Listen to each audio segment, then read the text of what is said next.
now, really? Ready now? Welcome back to Film Talk, and I'm delighted to say we're joined yet again by the wonderful Bright MBE, film historian and broadcaster. And today we're talking about another of the films to make our list of the top 100 films of all time, at least the top 100 films in our humble opinion, for what it's worth. And what's our contribution for this week? Rather lovely British comedy. Yeah. With a rather lovely cast, and one for us all to learn about lifemanship and how we can get one over on the other person. The old line, if you're not one up on the other fellow, he's one up on you. Exactly. And the comedy is called School for Scoundrels.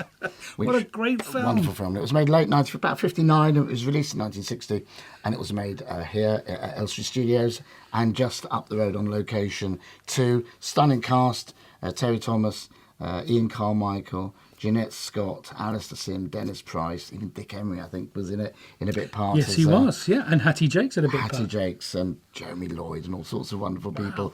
And the basic plot is you've got a very awfully nice chap who just finds that he's being trod on by everyone in life and treated very badly. And he kind of accepts it until such time as he bumps into a rather attractive young lady and wants to go out with her and establish a relationship with her, and he gets beaten to it by that cad Terry Thomas, and he just has had enough, and he wants to learn a little bit more about how he can win people over. So he goes to the school of lifemanship, one-upmanship, and run by Alastair Sim to learn the sorts of tactics where he can become the sort of person that Terry Thomas's character is. Wonderful. It's such an amazing cast all the way through, and a wonderful premise, because we all find ourselves in that position from time to time. And I'm thinking about it in the car dealership when he's buying his car, because Terry Thomas has got his fantastic Bellini sports car. Yes, he has. And so Ian Carmichael's trying to compete, and he buys this absolute dog of a motor. Well, he doesn't want to spend too much money as well. From these, that's right.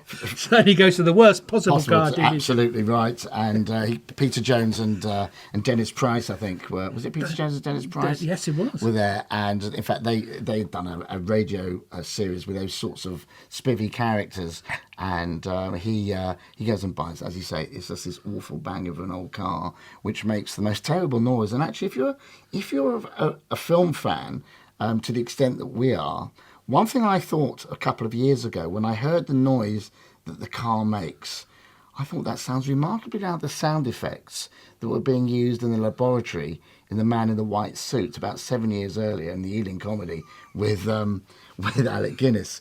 And I thought, I better not tell people because they might think I'm a bit sad and come and find me and lock me up. But apparently there are other people that say it is too. So it's not just me that thinks that. But back to the car itself. I think we both need locking up, because I have to agree, it does sound remarkably like Alec Guinness's biography, Laboratory. And I think if you have a look at it, that it was. But so you've got this guy who wants to go and learn it. They're basically saying that the art to winning people over and the art to being on top is just the way you make other people feel, you know. So you get one up on them and they feel down there, to the extent whereby you got a lovely lady in your flat and you want to sort of schmooze her up a little bit. So what you do is you offer her a drink and then you make the glass a little bit wet. And then when you hand it to her, you hand it to her loosely. And then so she slips out, she gets drink all over her. And you say, oh dear, I'm so sorry. And you offer to her to take her dress up, and not in front of you, in the bedroom. Please do put on my big dressing gown. And it makes her look very sort of, unsexy and unglamorous. And he's very, polite towards her. So that the woman becomes enamoured of him. It's all that kind of stuff. And he thinks, oh, you know what, I'm going to learn how to do this. And of course, you've got, before that happens, that most amazing scene, that tennis court scene, when Terry Thomas is playing tennis against Ian Carmichael, Janette Scott, who's very beautiful actress and the daughter of Thora Hird. Archie! Good shot! What is it? Love 30. Didn't deserve it. Rotten stroke. And of course, Terry Thomas plays every trick in the book to beat him, making him play so that the sun's shining in his eyes, all that kind of stuff. Hard cheese, that kind of stuff. I say about, and he makes him feel really bad. So then he works out how to do it too. Of course, the great irony is you get to the end of the film And then Ian Carmichael has become effectively Terry Thomas. And actually, that's not what the women find attractive at all. They actually find someone who's very real and not trying to trick them as being very attractive. So he's kind of learned a lesson going full circle, if you like, but has to get himself there to realise it. And of course, it's not just about winning over a woman. He's treated badly in his own office. You know, it's his office, it's his sort of legal firm, and the clerk is sort of in charge of the business, all the way down to the people, as you say, who sell him the Duff car, and he manages to work out how to sell it back to them and make a profit on it. So it's his kind of rite of passage, if you like, to becoming a bit more grown up, but at the same time doing it in a way where he realises actually trickery and deceit is not the way to go through life. Just be who you are. And of course, that upsets Alastair Sim, because Alastair Sim's the tutor, he's the teacher, he's the one that's learnt all this stuff and teaches all his pupils. And he says, no, it can't be love, it can't be real feelings, it's got to be this. You know, so he feels a bit put out at the end of it too. So it's a funny film, but it's a clever film as well. And as you say, a stunning cast and beautiful locations as well. A lot of it filmed around here at Elstree. Yeah, so what was not filmed in the studios here, filmed on sort of local streets, but there's it's now a hotel, but it used to be a gentleman's club. It used to be the Edgeworthbury, and now it's the Manor Hotel in Elstree, which is a listed building. And film fans and television fans will have seen it in many productions over the years, all the way from A Clockwork Orange to episodes of The Saint, The Devil Rides Out, the Hammer film, many, many films, because it's got that classic look about it. And that's where that famous tennis court sequence is. And we were very, very delighted a few years ago to get Janette Scott back, not just to where the tennis court was. They turned it into like a big chess set. So they took all the chess pieces off. But we put out a couple of 100 deck chairs, and we did a screening of the film on the very set where they were filming that tennis sequence. We did that in the spring a few years ago, and it was really wonderful to get her back. And I asked her what her memories were. And of course, as any actress would tell you, she had a lovely time filming it, etc. and so on. So then I asked her about the different actors. Ian Carmichael, absolutely delightful, lovely chap. You've got to remember that she was about 22. Ian Carmichael was about 40 at that stage. Terry Thomas is 49. It's quite interesting, isn't it? If you think, yes, if as you old think, as that? Yeah. Well, if it's not so much she was as old as that. it's more that you've got this age gap, and you used to get it a lot in American films as well, between leading men and leading ladies. Nowadays, we would think slightly differently about that, especially if they're being caddish and looks like they're preying on the younger woman because they're quite naive. But I asked her, and how was Terry Thomas? She said, as long as we were filming before lunch, he was absolutely fine. Couldn't get anything in the can afterwards.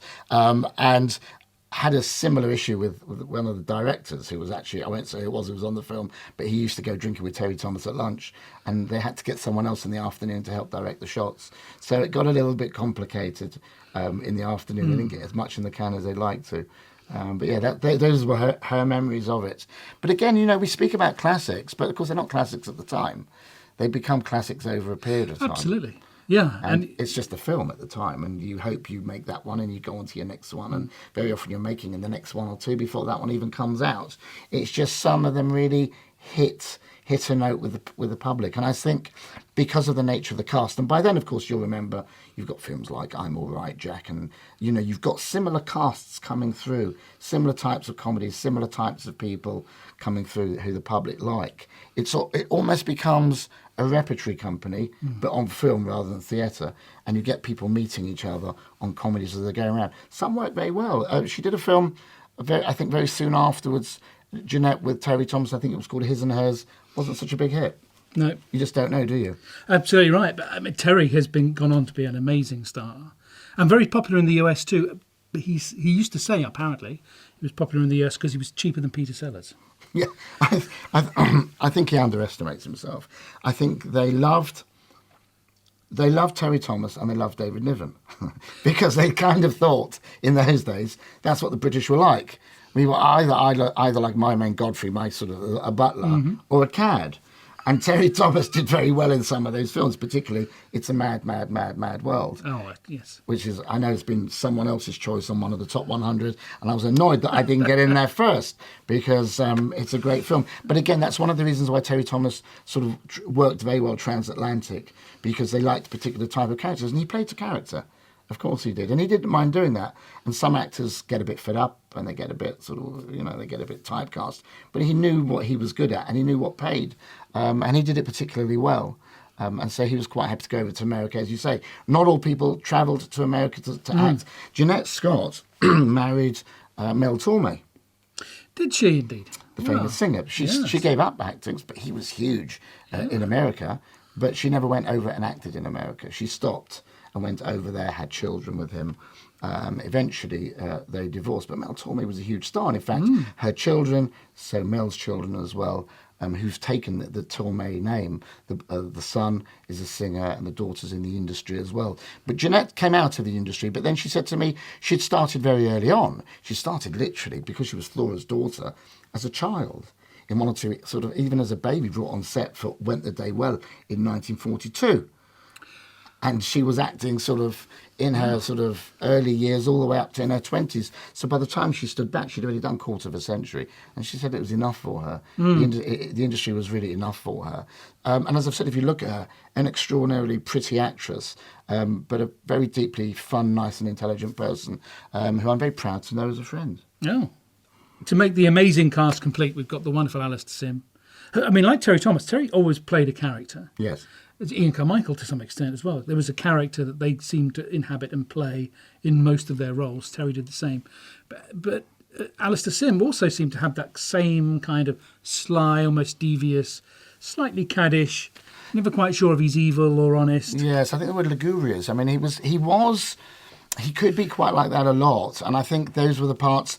It wasn't often that they wanted those parts. They were offered those parts. And those, the film industry, you got paid and that's what you did. But I think if you look back right to the end of his career, he did some television work as well. And I think he played a judge. And you could see the sorts of things that he was able to do outside of that character as well. But he did have the most amazing face. And if you look at some of his very early roles, he actually was playing the baddie. Even in films where it was a slight comedy, he could play a baddie. So he could equally play a baddie as he could play a funny person, slightly devious, slightly lugubrious, smooth. Within what you thought, there were quite a lot of aspects within it. It wasn't just one character. But you knew when you saw a film with him in it, as you did with Terry Thomas, as you did with Peter Sellers and so on, you knew there was pedigree in there. And you thought, I'm going to go and see that person. And even though they may not sort of headline or make it across to other parts of the world, you knew when you were going out to the cinema, don't forget that's the only chance you got to see films. Films did go on to television, but it was 7 years in those days before a film that was at the cinema went on to television. You only had a couple of channels. So which films did you go and see? The films that had the actors that you liked in them. So Alastair Sim was consistent, but he was around, again, for a long time. Started in the 30s and was acting all the way up to the late 60s, maybe 1970 even. So he had a long career as well. So people went for those types of characters. They knew they got good actors in it, and that was very important. And with Score for Scoundrel, you know what you're going to get to, because it's such an amazing film. If you haven't seen it, you should watch it. If you have watched it, watch it again. And if you agree with us, leave a comment down below. If you don't agree, still leave a comment down below. But it definitely makes our top 100 list of the greatest films ever made, certainly in our opinion. It does, even for the fact that the Bellini car that Terry Thomas was driving, some years later was valued at £7 million, which was a lot more than the film was cost to make. So even for that alone, for car lovers alone, it's worth a watch. Fantastic. Thank you very much. Thanks, Maurice. Thank you.